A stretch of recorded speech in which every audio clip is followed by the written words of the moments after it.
नमस्कार दोस्तों, welcome to video evolution. और आज मैं आपको हिंदी गद्यखंड पाठ मनुष्यता समझाने वाला हूँ। यह पाठ मैथिली शरण गुप्त जी ने लिखा है। इसमें उन्होंने एक कवि की सच्ची भावनाएं व्यक्त की हैं। उन्होंने इस कविता में परोपकार की भावना के साथ भाईचारे के पथ पर चलने का संदेश दिया है। उन्होंने कहा है कि उस व्यक्ति के जीने या मरने से कोई फर्क नहीं पड़ता जो दूसरों के लिए भले के बारे में ना सोचे, जो स्वार्थी व्यक्ति हो।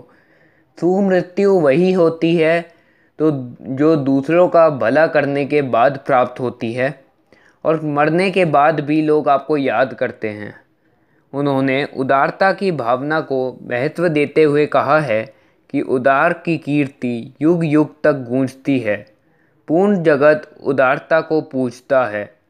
उदार व्यक्ति ही दूसरों के लिए मर सकता है। कवि ने पौराणिक कथाओं में दानवीर कर्ण और अपनी हड्डियां देवताओं को दान करने वाले दधीची और अन्य महापुरुषों का उदाहरण देते हुए दान का महत्व बताने की कोशिश की है। उपकार करने की इच्छा ही सबसे बड़ा धन है। ईश्वर भी ऐसे लोगों के वश में हो जाते हैं जो अपने अंदर उपकार करने की इच्छा रखते हैं। बुद्ध भी दुनिया की पीड़ा देखते हुए दुनिया के नियमों के खिलाफ हो गए थे ताकि वह लोगों की भलाई कर सकें।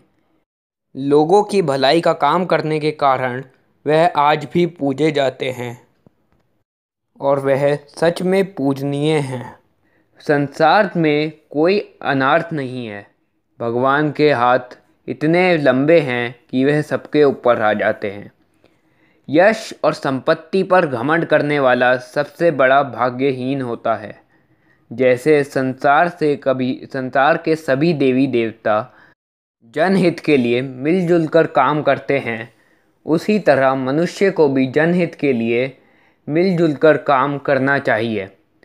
सबको ज़रूरत पड़ने पर दूसरों के काम आना चाहिए, एक दूसरे की सहायता करनी चाहिए। संसार का कोई मनुष्य बड़ा या छोटा नहीं होता।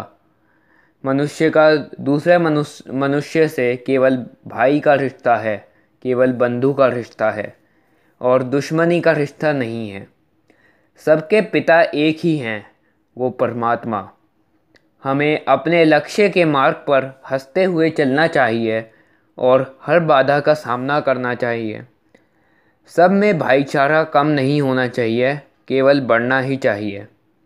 हमें दूसरों को सहयोग देना चाहिए और उदार मनुष्य का जीवन व्यतीत करना चाहिए। यह कविता का संदेश है। धन्यवाद। लाइक और सब्सक्राइब करना ना भूलें। Thank you.